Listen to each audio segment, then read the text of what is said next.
Welcome to the Veteran Cancer Talk by the Veteran Cancer Network. I'm your host, Ashton, and today I'm joined by Dave Diaz, a Navy, Army, and Army National Guard veteran, prostate cancer survivor, veteran, and cancer advocate. David, welcome. Hey, thank you for having me here, Ashton. I'm very excited to share my story. Likewise. Now, you are the first person that I've had, dual service in 3 branches. So tell me a little bit, just briefly, about your military journey. You started off with the Navy, correct? That is correct. I joined the Navy back in 1990, served 5 years. I wanted to be an air traffic controller, and the Navy offered that. I got out. I was hoping to get into the FAA back in 95, but they weren't hiring at the time. I decided to join the Army National Guard. I did, and they deployed me right away. Ended up going to Bosnia for a year. I liked the way the Army was, and I did seven more years active duty. And then I stayed in the Army National Guard, and I retired back in 2015 with 25 years of service. Goodness. Wonderful. That's wonderful. Why did you like the Army a little bit better than the Navy? Now, for our Navy personnel on here, don't take offense. This is just a fun conversation. Tell me what the difference was for you. The difference, I don't know. It fit more. It was a more personal fit for my demeanor. And so I really enjoyed it. Don't get me wrong. I had a great 5 years in the Navy, made great friends. They gave me outstanding training as for an air traffic controller. So, but the Army, I really enjoyed it. Plus, I like the uniforms a little bit better. Okay, I can appreciate that. So you said that you deployed to Bosnia. How long were you there for? I was there for almost a year. Okay. Yeah. What was that like? What was the environment like? The environment was different, especially for me. I came out of New York City from the Bronx, and now I'm in a foreign country, beautiful landscape.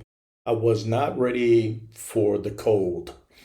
Minus 27 during the winter, lots of snow, but it was a great deployment.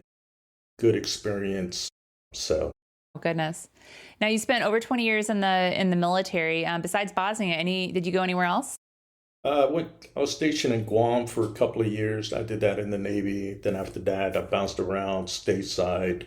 I just kind of been everywhere. So it was a great experience. Won't trade it in for anything. No, absolutely not. Now, after you got out in 2015, how long, was it until you were diagnosed with prostate cancer, correct?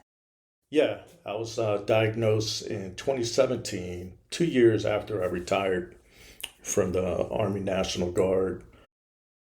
Just turned 45. I had a family history of cancer. My mother passed away from breast cancer. I had a few aunts that passed away from breast cancer also. At that time, we were just starting to understand about genetics and gene mutations. And around I ended up taking a genetic testing, and I found out I was BRCA2. I found out my mother had the BRCA gene. At that time, they were like, hey, maybe you should start getting tested. And that's how my journey started, preemptively getting a blood test. Now, were you going through a civilian provider, or were you going through the VA at this time? No, I finally got picked up by the FAA. I was working as an air traffic controller in the DC area. And so I had very good insurance. And so at that time, I was living in near Gettysburg, Pennsylvania. And I went to my family doctor, and I had a elevated PSA blood test, which is used to uh, screen for prostate cancer, came back elevated. And then after that, they referred me to a urologist. And then, my life changed after that. Mm. Now, did you have any symptoms at all, or were you just going off of your, family history and then the genetics test? Yeah, I had no symptoms whatsoever. I was a pretty healthy guy. And I was just going off my family cancer history. So what was it like when the doctor called you and, said that you had, this brachial gene and, go ahead and, get the prostate exam? Were you thinking that you might have cancer, or is it just more of a presumptive, like, I'm just going to get it done because the doctor's telling me to? Well, I was, my doctor was like, you should really get this. And I ended up doing that. And then I had one elevated blood test. I waited for a couple of more months. And then the second one came back even higher. And then that's when the urologist, which was on my birthday, I turned 45. They were like,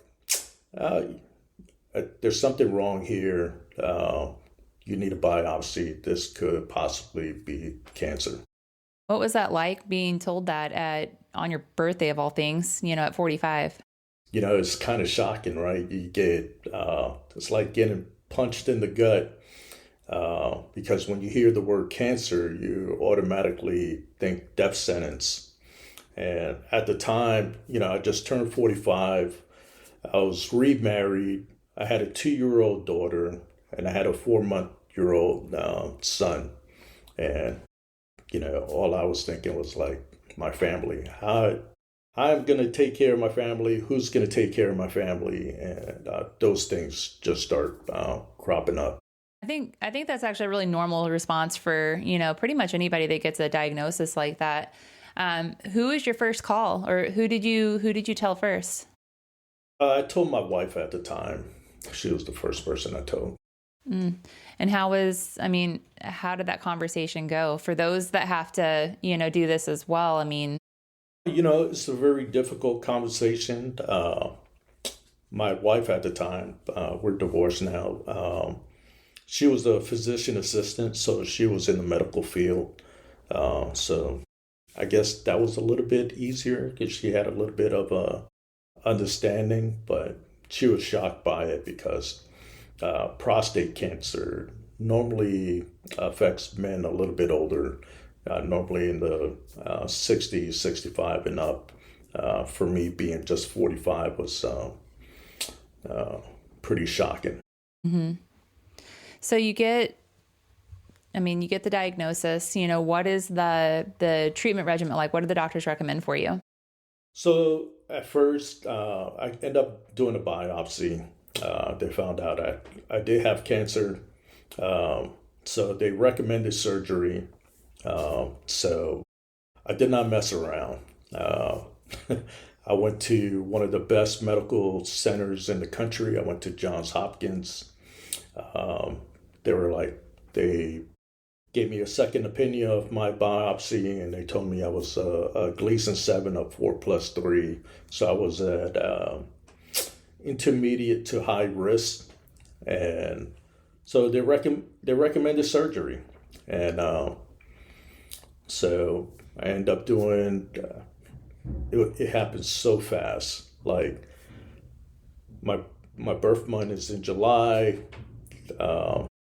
Biopsy was a few weeks later, and in the beginning of September, I was already on the table getting my prostate removed, and so that's how quick that happened. Now, during that time frame when you were waiting, was there, I guess, what was happening, behind the scenes as you're waiting? Because I know when my husband was going through, testicular cancer, that waiting for the orchiotomy to happen, it was a little nerve-wracking for us. Was that the same for you and your family? Yeah, it was nerve-wracking, and you just preparing, and some of the things that they recommend were doing Kegel exercises, building your pelvic floor, I really cleaned up my diet at the time, and just trying to improve my overall health before surgery. So that's what I was really focused on. Now, after surgery, did you have to go through chemo or radiation, or was it the removal and then surveillance? So after surgery, I found out that I had positive margins. My cancer had spread outside of the prostate. It went into my lymph nodes. Um, End up taking, at that time, it was still in clinical trials, PSMA PET scan that looks at um, prostate cancer cells, and they were able to find a spot on my pelvic bone. So I ended up going seeing an oncologist in Johns Hopkins. Guy is wonderful. His name is Dr. Pienta, highly recommended. He was like, Dave, not fairly young, I was young. He's like, you're a young guy, you're healthy, you're strong, and we want to attack this from all different angles. So I ended up doing, they put me on hormone therapy, ADT, androgen deprivation therapy, which reduces my testosterone down to like near zero. And I did that for 2 years. And they gave me 4 rounds of chemo. I did that. That was for 12 weeks, 3-week intervals. Then they gave me a break. And then I ended up doing 38 rounds of salvage radiation, EBRT. That's the external beam radiation therapy, plus 3 more targeted for my pelvic bone. And that was my treatment protocol. Mm. What were some of the symptoms that you experienced during your chemo and your radiation?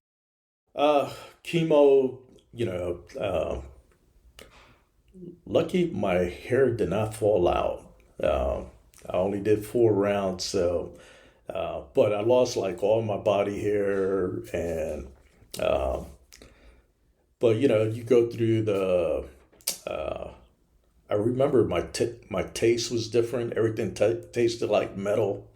I started to get neuropathy, tingling in my fingertips and my toes, nausea, fatigue. That was definitely with chemo, and radiation. Not really too many, not too many side effects with radiation. I think as it was a long time, so it was 38 rounds. It took almost 2 months. As the weeks progressed, my incontinence started to increase. I remember the 3rd or 4th week, I had to start using pads. I started to leak more. And I think by the 6th, 7th, and 8th week, I know it sounds scary, but I had to use a penile clamp so I didn't leak when I got radiated. But those were the initial side effects. Hormone therapy, that was a whole different story. After like the 2nd month, that really takes a toll on you. For me, every man is different. I've talked to many men that had no side effects, but for a lot of men, fatigue, brain fog, and then let's see, hot flashes, some more neuropathy. That I had that. Erectile dysfunction, no libido, strength. I had no strength. I remember my wife at the time, she wanted me to open up a spaghetti sauce jar, and I couldn't do it. I tried my best. I couldn't do it. I had to like hand her back the jar, and that really affected me because I think with the hormone therapy, it kind of attacks your identity. Uh, for like, especially for men, like we pride ourselves on our strength and getting things done, and doing that for 2 years, that took a toll on that. I'm glad that you brought that up because mental health and like you said, your identity, that is something that a lot of people don't really think about when they're going through treatment, especially doctors. They're focused on the physical aspects. So on the mental side of the house, what did you do to kind of help with, some of maybe those intrusive thoughts, or, did you have bouts of depression? Like what did you do to be able to help, overcome that while you were going through treatment? I didn't do anything. I just suck it up, and that's one of my biggest regrets. I suffered, like you said earlier, this stuff attacks your identity, your ego, your road changes. I had to retire from the FAA because I wasn't able to keep my medical clearance. Your sexual identity. I was dealing with erectile dysfunction. Um, so uh, I didn't do anything. But then after probably the first year, uh, I was getting suicidal ideations and stuff like that. So um, they put me on some antidepressant. I went to see a psychologist, uh, and that helped. But for me, it kind of numbed me out a little bit. Another thing that this hormone therapy, uh, it really attacked like my motivation. Like I was so tired all the time. Like I didn't want to get up and do anything. I had a hard time just getting out of bed. And for a guy like myself that was highly driven, ambitious, um, that took a toll on me mentally. And it was not only taking a toll on me, it was taking a toll on my marriage, my family, my friends. I kind of isolated myself. Um, and I did that for like almost 4 years, 4.5 years. And you know what changed for me? I was uh, at my worst, and I was like, "There's got to be some other guys going through this," and I heard about support groups and stuff like that. I didn't have any in my area. I was in the Gettysburg area, so I went online. I found a group, and really just I didn't talk in the beginning. Uh, I just listened, and but I kept on showing up week after week. They had one meeting a week, and I kept on showing up, and that there like changed my life.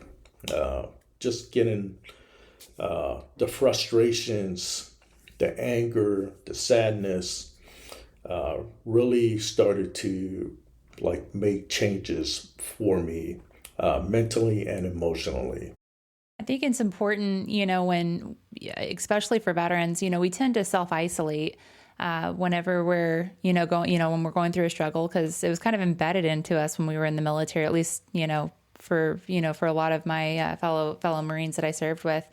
Not to reach out, for help, lean on your brothers, lean on your sisters, but you don't want to be a burden to others. And I love that you were able to go and find a group. I wish that you had found it sooner. I'm sure like we all do, but obviously it's been very impactful for you. This is the Reluctant Brotherhood, correct? That Yeah. you're mentioning?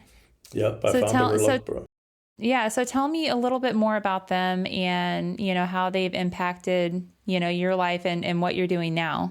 So, I ended up finding a support community online. It was called the Reluctant Brotherhood. It was started by a gentleman out of Minneapolis, Minnesota.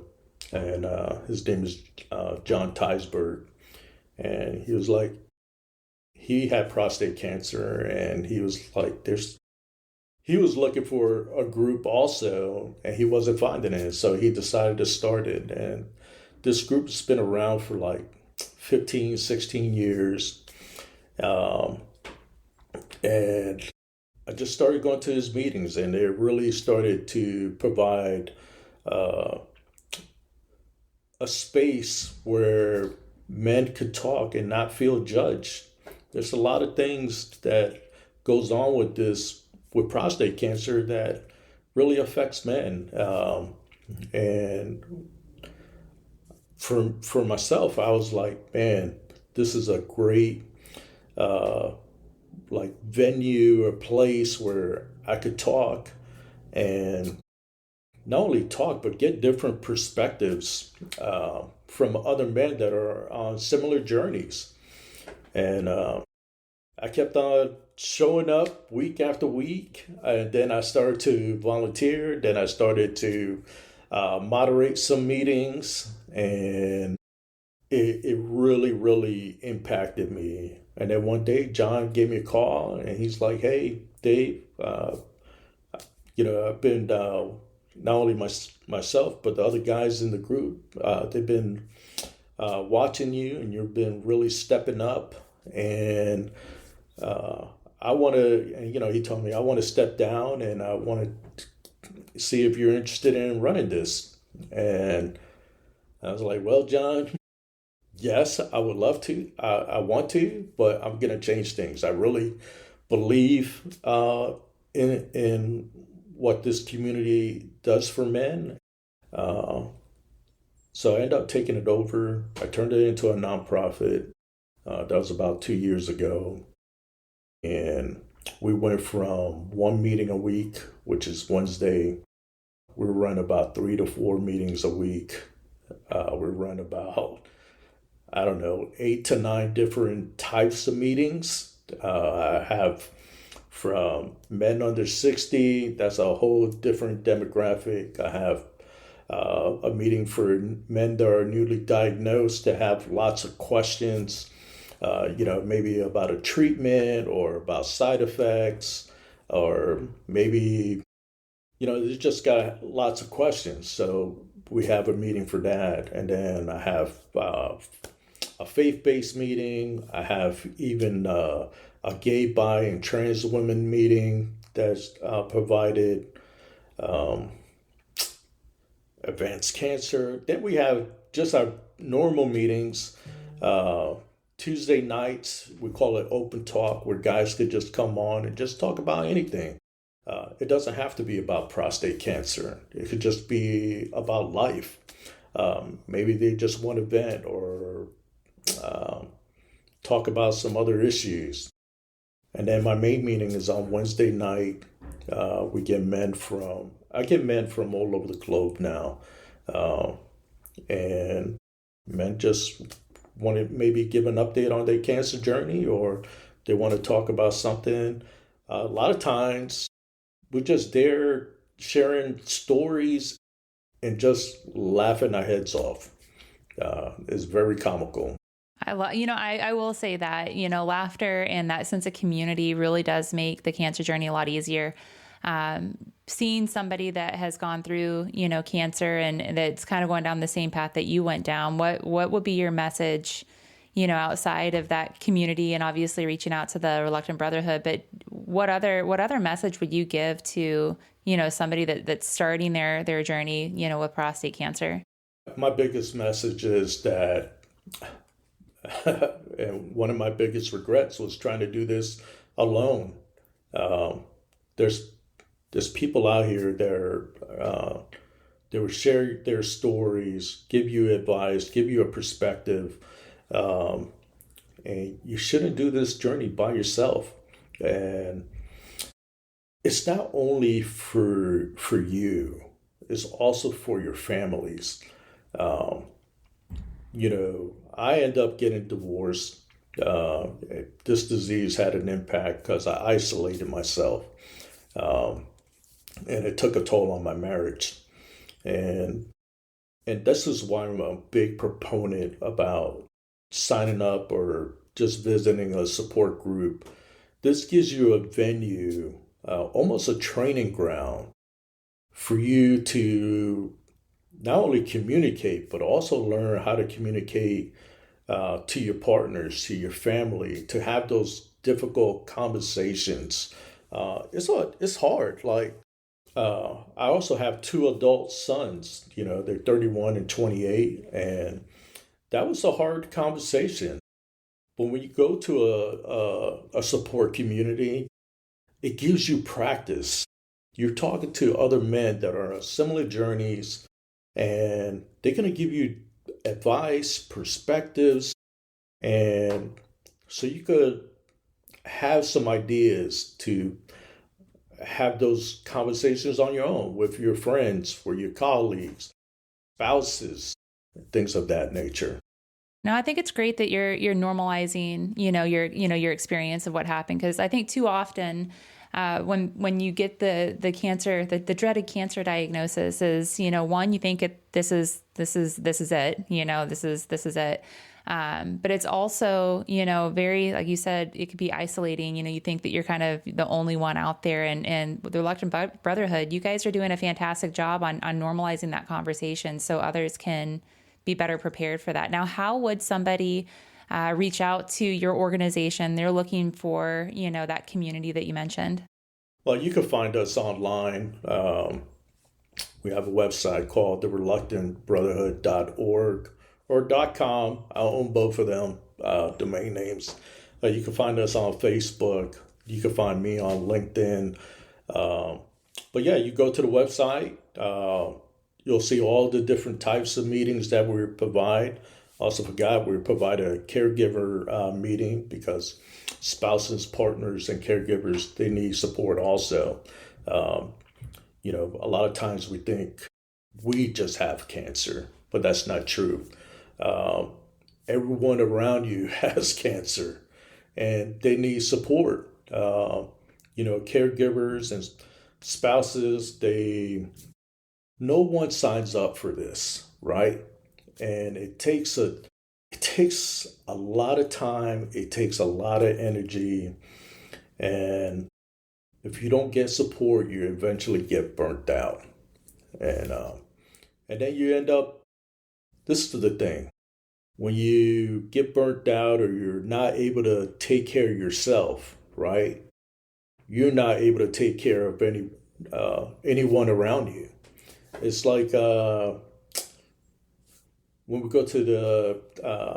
go fly, right? And we sit in the beginning, and they're always talking about the oxygen mask, right? The flight attendants, they'll give a little briefing about the oxygen mask coming down. They always tell you, hey, make sure you put this on first, right? Then you'll be able to put it on your child. And that's how this is, right? For caregivers and all the people that take care of us, take care of you first, because then you'll be able to take care of all, your loved ones. No, it's wonderful advice for caregivers. I will say this about my own experience of being a caregiver. I wanted to fix everything, but I can't tell you how many times that I was sitting there, kind of crying next to Casey, like, oh man, I can't believe this is happening. He's sitting there, it's like, I'm the one going through it, and it's like, yeah, that's true. But it is important to sit there and take care of yourself, because you're not going to be able to take care of, your veteran or, the person going through that. Now, I do want to touch on something that you had mentioned earlier about how everything tasted metallic, while you're going through, chemotherapy and radiation and everything. Were you ever told about, using like wooden spoons or anything like that, using a different type of, material when you were eating? No, I never got that advice whatsoever. We didn't either. I didn't find that until a little bit later on and everything. Cause that was something that Casey had mentioned a few different times as well, as everything kind of tasting off. So, for those that are going through it and you have that metallic taste, use wooden silverware. Right. Well, David, thank you so much for coming on, telling your story, telling the good, bad, and the ugly. I think it's so important to be able to normalize these conversations, so other people know what to expect when they're going through chemo. For those that are interested in, joining one of Dave's group, it's called the Reluctant Brotherhood. All the links will be down below. But Dave, thank you again for joining us. Well, thank you. Thank you for having me. And I just want to kind of close with this. And I know this is mostly for the veteran community, and we all think, we're badasses. But strength isn't carrying it alone. Strength is knowing when to stand shoulder to shoulder with other men, other people who understand. And it's just like being in the military. Not one person can do the job. It takes a whole team.